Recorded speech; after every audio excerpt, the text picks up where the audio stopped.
All right, Mom. So here we So go. what the first thing I talk about is our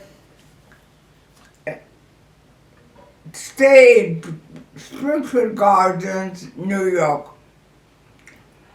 My husband was a priest, Episcopal priest, as they would know, and we were sent there to Springfield Gardens, New York. Well, we were there in 3 years, 3.5 years, when we had planned to come to our south on vacation to see his mother. And he, that was in August of 74. Yeah, August of 74. He sat downstairs in the dining room by his servant that Friday, 'cause we were going on vacation that Monday. And he came up to bed. All of New York houses has to have an upstairs. But he came up to bed around 2 o'clock. And when I got up around 7 to go in the kitchen, make breakfast in the kitchen, the front door was wide open and my daughter here said, "Oh, Hammer, we've been stolen." But I did I not. said that you said we've been That's right. stolen. Right. I said we were stolen, but I know I did not say that. But You anyway, couldn't make that up. um, he came back and sure enough, they came in. They must have been watching him. And Mom, they took um, a few things. They took my bicycle because I They took remember the that. bicycles off the veranda, Yeah. and they took the Stereo system. stereo system and the TV. And so he called some people that for the church, and they weren't surprised. "Oh, you get used to it." And it made him so mad. So anyway, they boarded up the house, and we came down south. So while we were down here, one day we went down sightseeing, and we stopped at my mother-in-law's friend's store. And Who was that? Ada Kelly? yeah, Okay, Ada Kelly's store. and there was Mr. McCann, who is a British And a teacher. and a teacher in Redden. She's a teacher in Redden, but goes to Augusta to the Episcopal Church. And so while we were there, we met him, and my mother-in-law said to him, "Oh, this is my son, that's his wife. My son is a Episcopal priest." So he said, "Oh, God, are you looking for a job? Would you love to work?" And he said, "Yes." But Mr. McCann says, "Okay, well, you have one right here in Augusta."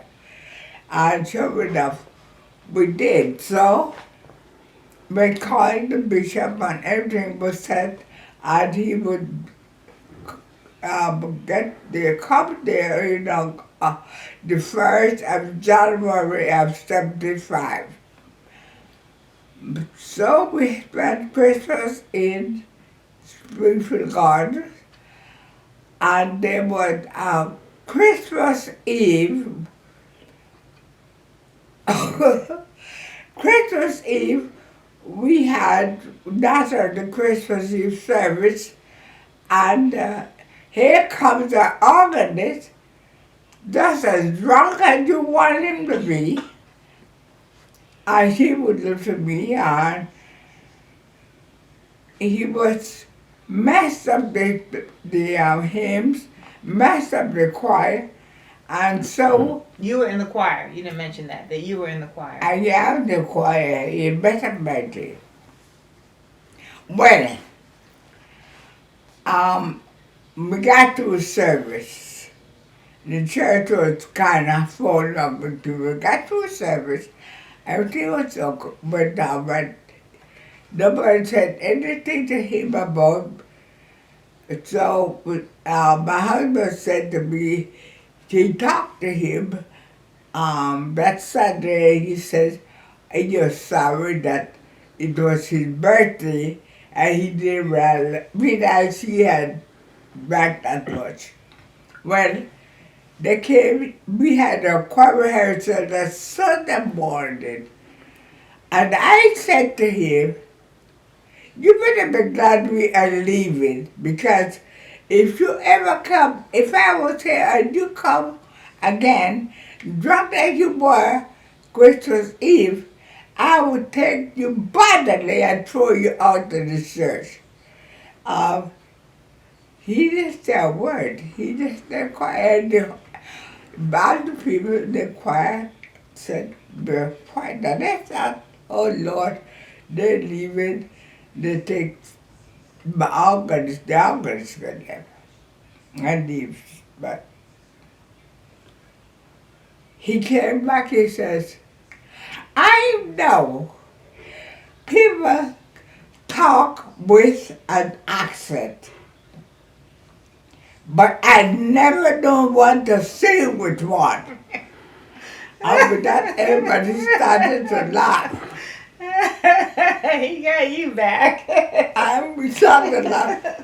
I said, "That'll be the end of it." Okay. So we left and came down south. Okay, that is one incident. That incident is I was, oh, I'm going to talk about my brothers. I had here in the U.S. four brothers, and all the smallest one was 5'11".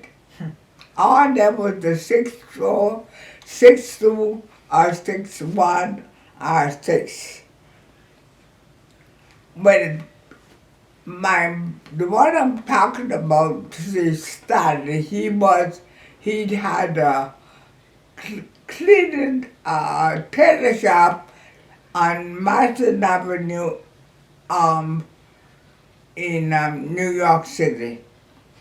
I think it was 132 was the address. Okay. I'm not quite sure. On Madison Avenue.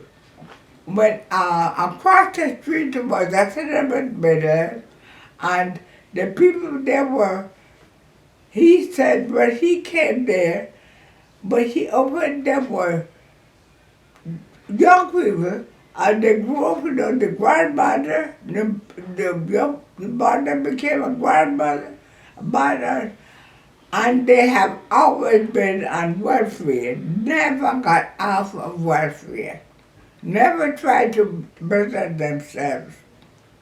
When he moved, he lived in New York City, so he moved out of New York, also St. Albans, New York, Queens.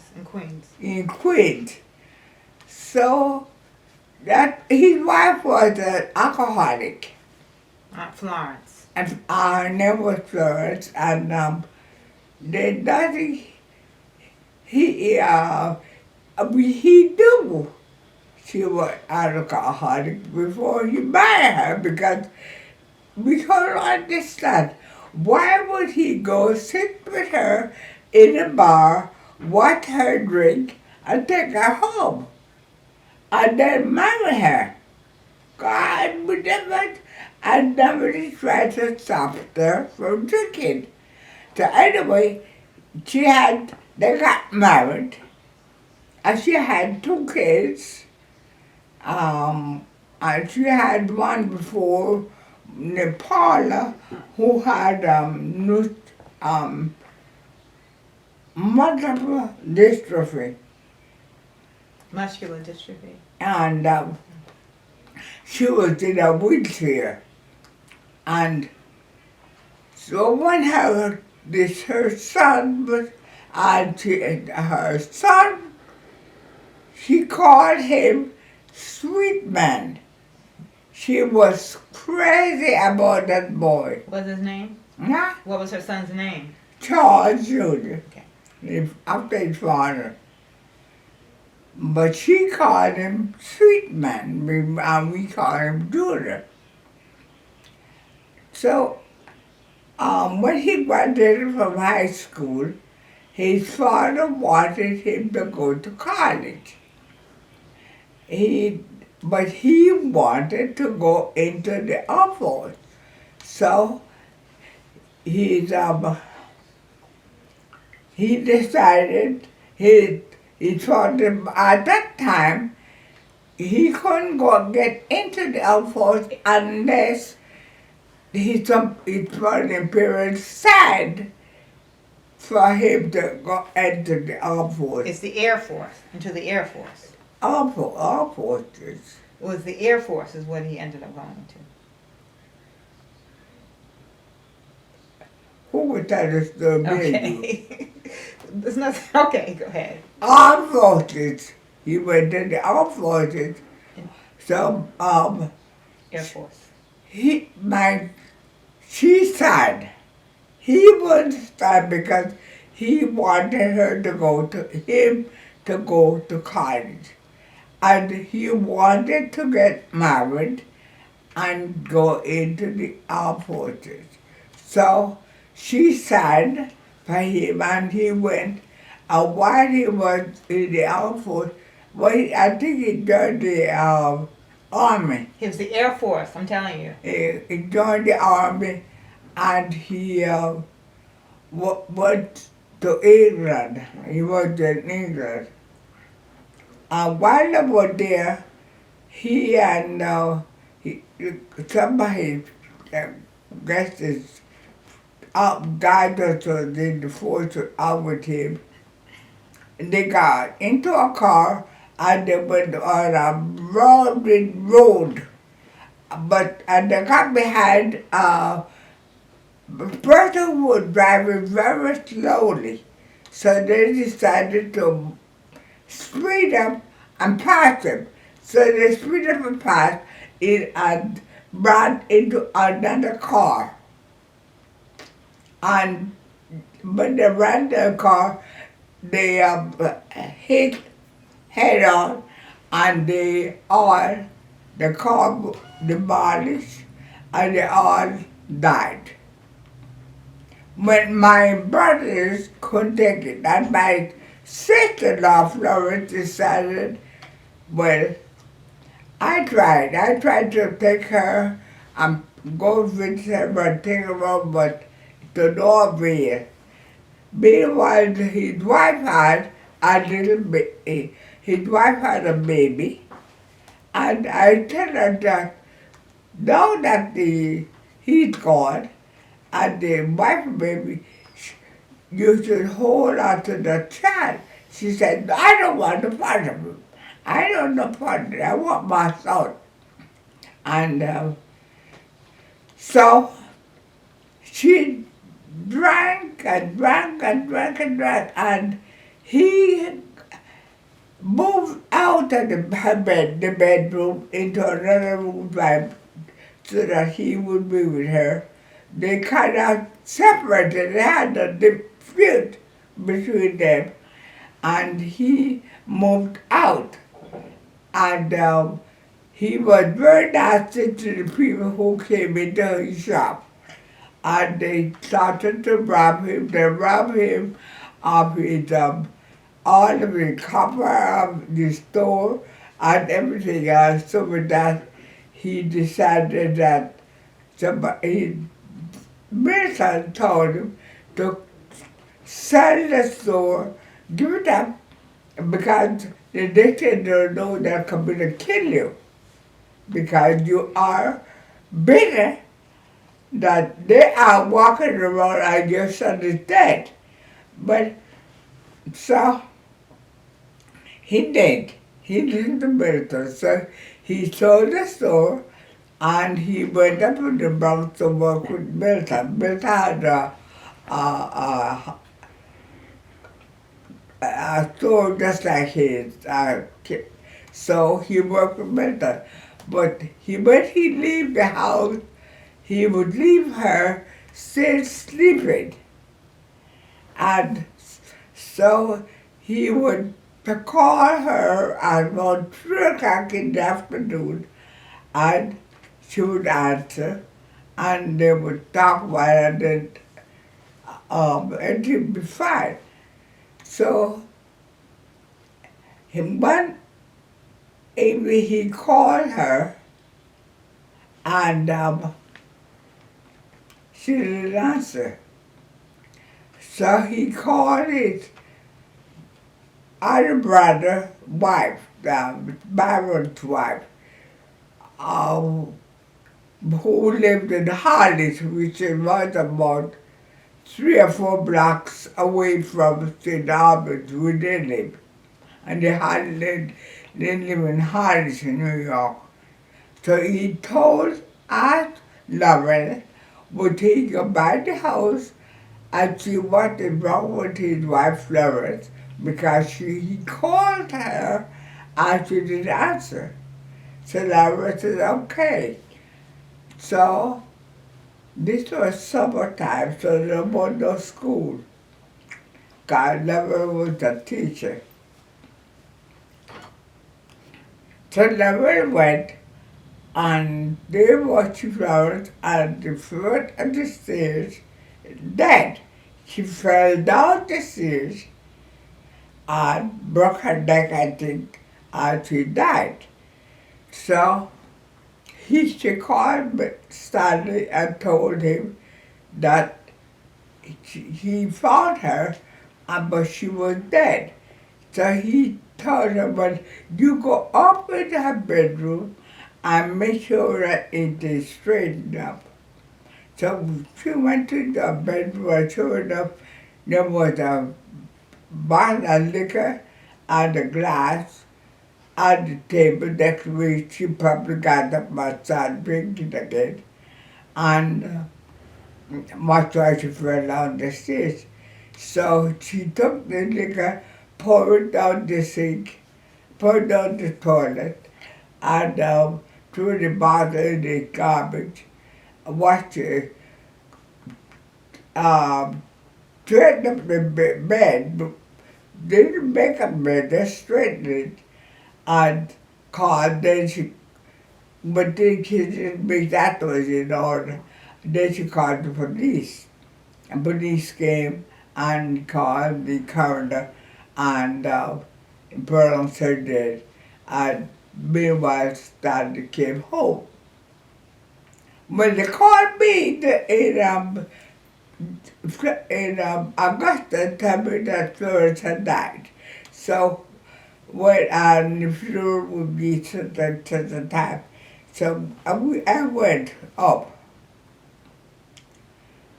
So we went to the funeral was in the undertaker's office. And as I said, there was Stanley, Middleton, Timothy, and Byron, Elaine, Patient, and I, and what's it? Ruby, and Who's Ruby? Elaine, and Elaine? Elaine husband. And who's Elaine? You never mentioned Elaine before. Elaine is his daughter, and her husband. And so, when Boston was in a wheelchair, so we all went to the Pauline? Huh? Pauline was in Paula. Yes. Paula was in a wheelchair, yeah. And so we all went to the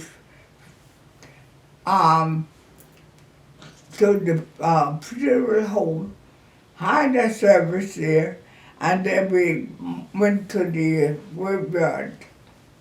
Well, you said that New York was running out of land for funeral, so they used to would if a husband or wife died, they would bury the first one 12 feet, and then the other one be 6 feet. Well, she was buried 12 feet, and while they were there, the undertaker decided to put some uh, lumber plank across the grave, which was 12 feet deep, with the coffin about 3 feet away from the 12 feet. And got the flowers and put all of those men on the top of the plank with Elaine and his daughter, and Elaine husband wasn't going to plank either. And then he came where we was standing and tried to wheel Paul over to the plank. Paul says, I don't want to go. I don't want to go. But she said, but that's a mother, you need to go. She said, I don't care, I don't want to go. He said, I said to him, you better leave her alone, because if you don't leave her alone, I would knock you out myself. Leave her alone. So he left them alone, and he went, gave her this on the plank, gave them all, I think it was carnation, to throw down in the grave. And then we couldn't see them. They weren't there. What happened to them?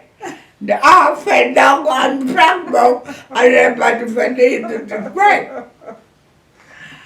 But I'm telling you, and so it was very lucky that the guys have been digging grave not too far, so the undertaker went down there and got a ladder and got them out of the, and nobody was hurt. Thank God for that. Nobody was hurt, but anyway, we got home, we got back, Barbara had food, he had cooked, and we looked and said, well, Florence was a drinker, and he must be have some liquor around here beside the one that went through away. I showed up, and I think was half a gallon, so we drank that up. I ate the food. And so when I came back, we did, I think it was 75 in May, because it was, what you call it, Ascension. So they usually have Ascension service at the convent in Augusta. And the bishop was there, some Bishop Reed was there, and I had the convocation preacher and all that. So I was talking to the bishop and Don. And so I told them about my experience with my sister-in-law fall my brother's fall in the great, and they did what Mom! And I said, if you want to laugh, please laugh. And they laughed out the biggest harder. They started to laugh so loud. Yes, right. Oh, wow. Wow, what a story. It's like Florence had the last word on that one. Yeah. And so when everything went, uh, that was the end of that funeral. Mm, mm, mm. Okay, And Uncle Stanley, he ended up, his name I guess was Stanley Charles Hawkins. uh, His name was Stanley Charles Hawkins. no, Charles Stanley. Charles Stanley Hawkins, but we called him Stanley. Yeah, But they call his son Charles. yeah, Yeah, so, yeah. yeah, he did.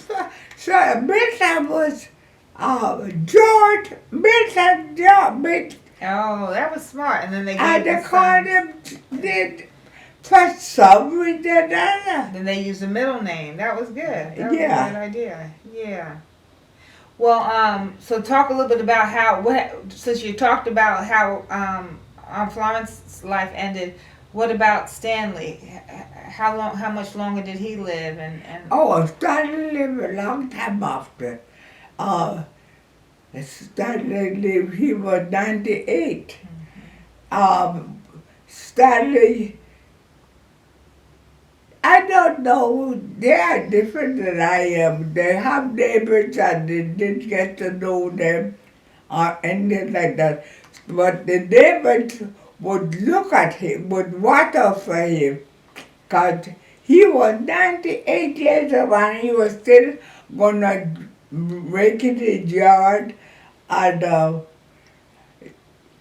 do things like that to his yard. And the neighbors say hi and how they do and what that to the neighbors. So this evening, they always, whenever he's out there in the yard, they would watch him. And when he was in the house, he would close the door, and he would close the door, and that would be it. And then they would go into their house and close their door. So this evening, he not close the door. So he went in the house, but he did not close the door as usual. So I think her husband went over to look, peep. I said, what happened? I told him we saw him on the floor. And then went in and found barrels in him. And first he called the police. He called police and police came and they called Byron. They called Byron. So, but that was probably around 12 o'clock at that Byron said the police called him. So he told them, well, why don't you call his daughter? His daughter was in Brooklyn. And I gave daughter name, so he called Elaine. And she came over. And but the funny thing, I didn't know when Santa was buried or anything because as I said, she wouldn't have anything to do with us. For some reason, she absolutely have nothing. Gabara said that she used to come to at his house, but she used to swear so much, he told her to stop it. And then she went to, when he had his property down in, nowhere, Bahamas. down in the Bahamas, she came down there and he did not know she was there until she decided to leave and come on. And you have to pay him money to leave. Mm-hmm. And she called him and asked him to give her the $20. Cause and then I told her she was in Augusta and I was here, and she called me one time to give her the money. And I told her, how long you been in Augusta? Oh, about 2 weeks. I said, you just called me because you need some money. I don't have any money. No, I just hung up on her. I'm sorry I did that. I shouldn't have. But anyway, Okay. Wow. yeah, but and And do you know whatever happened to Paula? who? Paula. I think I read somewhere Paul. she got married. Yeah, Paul got married. The city, they claimed the city would do that if Paula met wanted to go to clinic. And she met a guy there that is the same position as she is. I don't want to get married. The city would marry them and have put them in an apartment. And have somebody, what she can do, they'll have somebody come and do for them. Okay.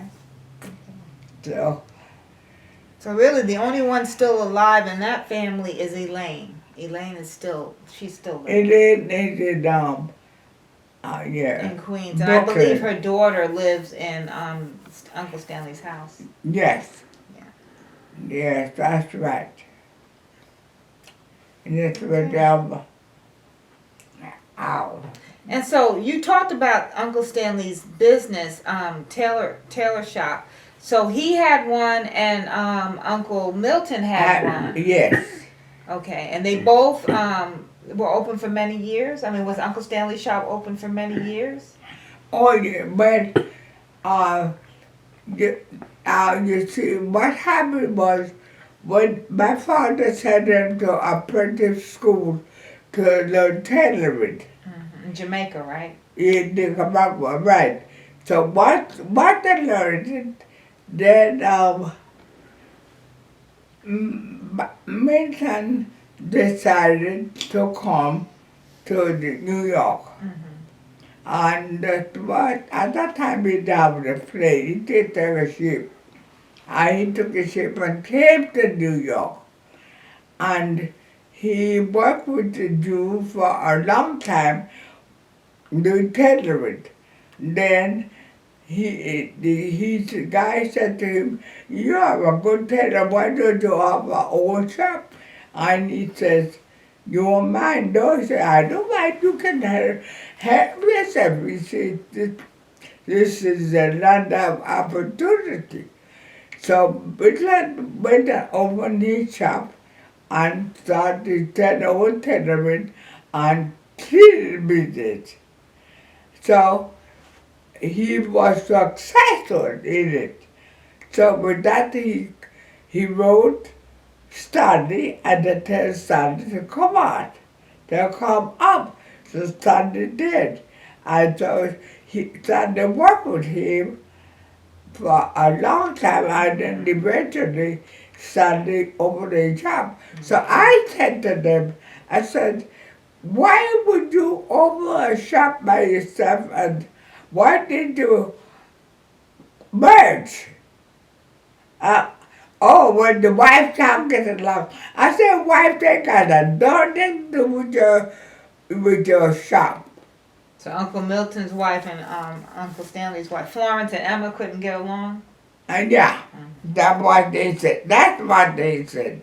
But anyway, they bought a house. They had borrowed, and my father had sent Barbara and Timothy to New Orleans in Straight college. the state college, right?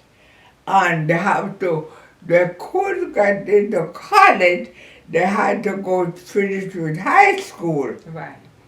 And so, but Timothy was a very sickly person's child, and so when he was here in New Orleans, every winter he would get so sick, and Baron would take off from school to tend to him.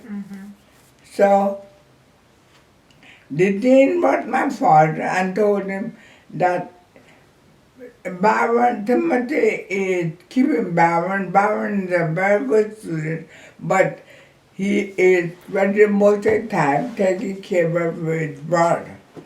Because his brother can't, he's been sick every week. He can't take them with her.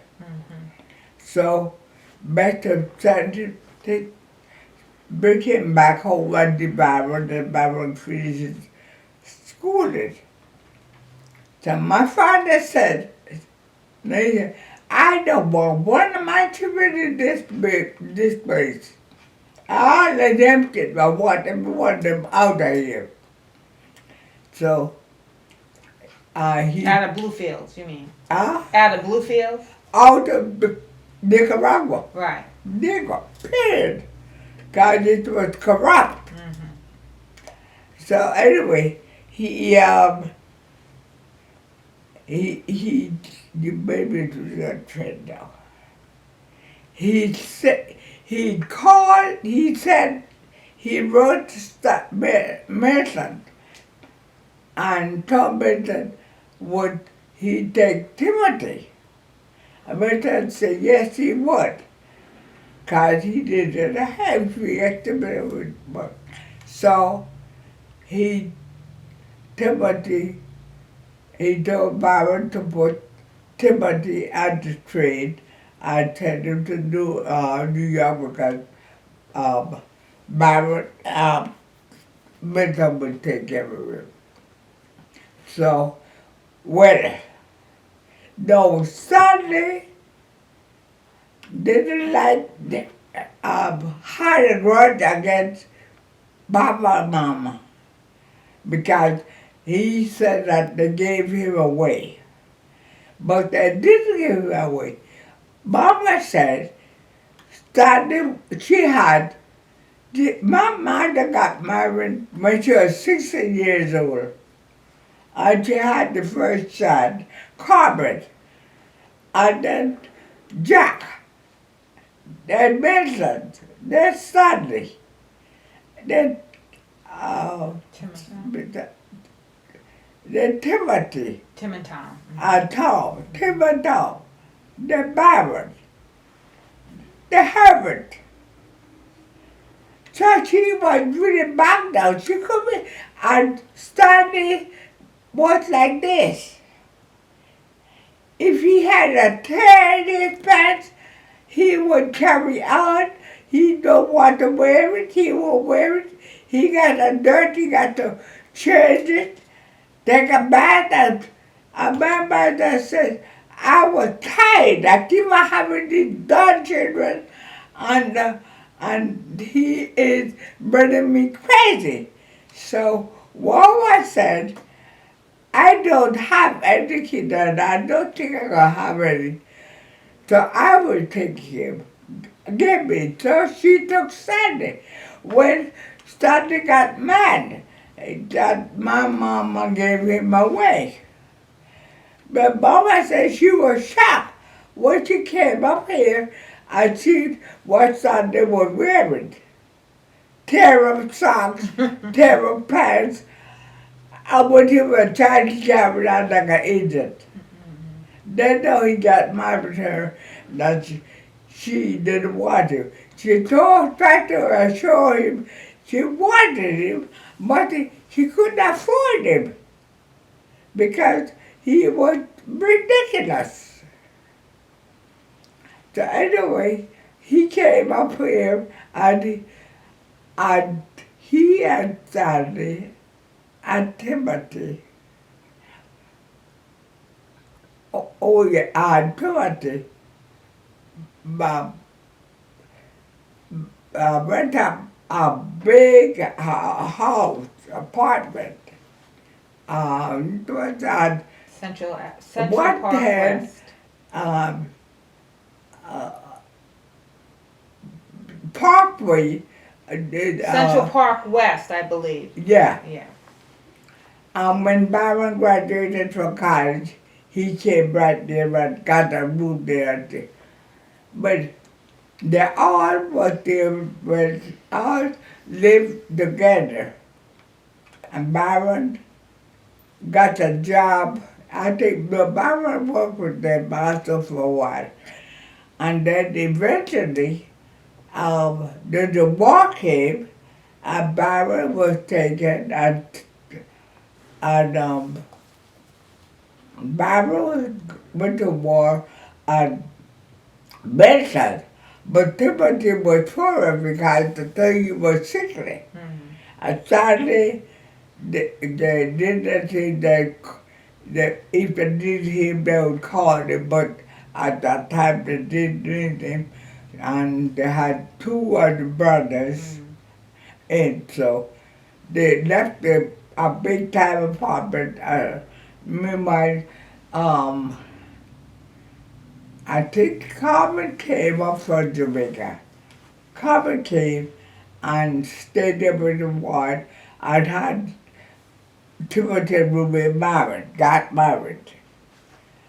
And Lord have mercy, Timothy could look at the world. Ruby was one fighter. Mm-hmm. And Ruby traveled like an idiot. And so they left me.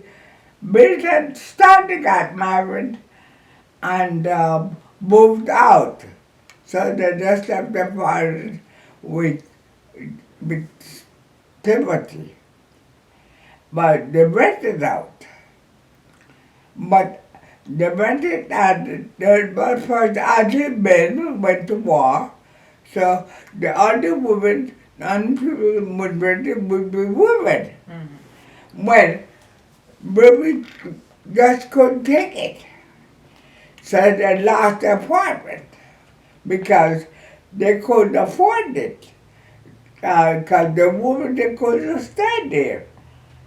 Because when we fight them and carry on, if they would look at them, if they look at them on the side, so with the business, left the business with Timothy also. Mm-hmm. And to carry on just their way.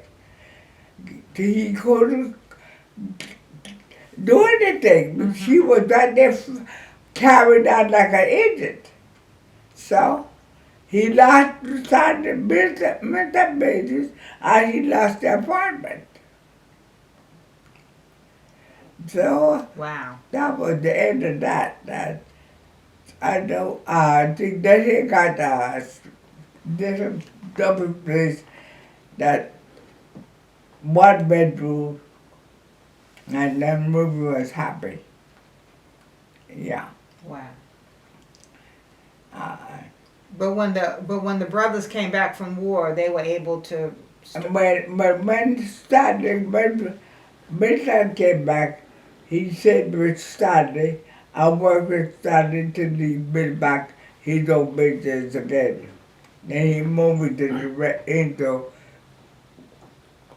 uh, Harlem, uh, the Bronx. the Bronx. Okay. Yeah. And then he moved to the Bronx and the way he stayed.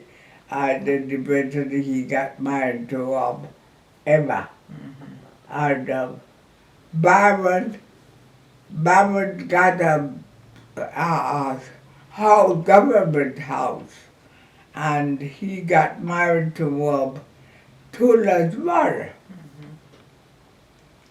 Margaret, Mm-hmm. and they went, and Byron went to, with the separation of the money he got from the government, he went to Philadelphia and tried to buy he bought a gas place. Mm-hmm. But Gas that, station. yeah, that didn't work out so hard. So, I mean, my patients had come. I said, that is very confusing to me. Patients came here and stayed with me and then, patient was a big eater. I didn't know that. And all of a sudden, patient never barely touched the food. And I said to her, what is wrong with you? The food is good. Why don't you eat it? She said, I don't know why. So I said to her, well, I better take you to the doctor and get you have some chest x-ray and things. She said, yeah, I think so. But when we had planned, I planned to take her to the clinic in our Harlem hospital. But they were closed because it was the 4th of July. And she was leaving the next day. Mm. So when she got back to Belize, and she wrote and told me that she had TB. Mm. So I am confused about what happened because I know she didn't come the second time. When she came the second time, she came with you. You were there. Do you remember? Yeah, she came with her maid or her nurse. Yeah. Yeah, that was in the But early '60s. but she came with Baron. That time she came, Baron and the arm was in the army. But then, what time was it that she and Baron went to, she went with Baron to Philadelphia? And, That was probably in the late '40s, right? right, Yeah. yeah. I don't think she, no, she didn't come back. So it must have been, I can't, that, I don't remember. I know she was married to Philadelphia. And I know she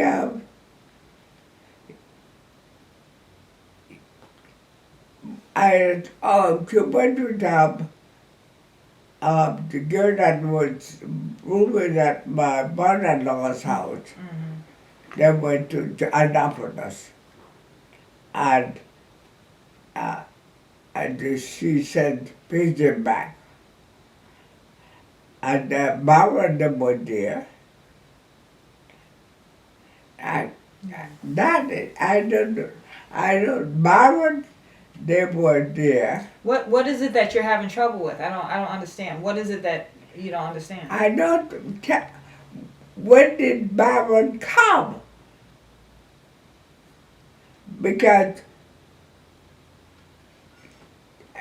I don't understand them, but she, what's her name? Patient was there with Timothy and I. Mm-hmm.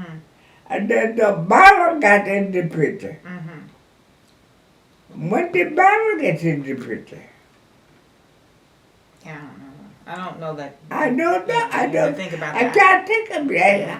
I have to think that through. Okay. But when did Bible get in the picture? Because the war in the war was over. Maybe the war was over. Yeah, the war had to be over. Yeah, the war was over. Byron came and Byron came and patient went along with Byron because having Byron was a pain and he took us.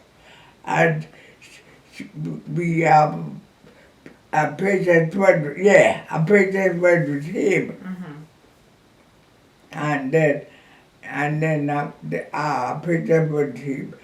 But then when she went back to Belize, that's when I said that she had TB. Well, I tell you one thing. It was maybe good. Well, first of all, you're lucky you didn't get it. Because she had it. Well, I didn't get to that. And you're lucky that if she would have seen the doctor, they might not have let her go back. Let her travel. Yeah, that's right. Yeah. And well, that's the second. Carmen had TB also. I know. Okay, we probably stop there because it's been almost an hour. So okay. that was good. So we'll kind of wind it up there. Any last words? He's sleeping, probably. No, he's not sleeping.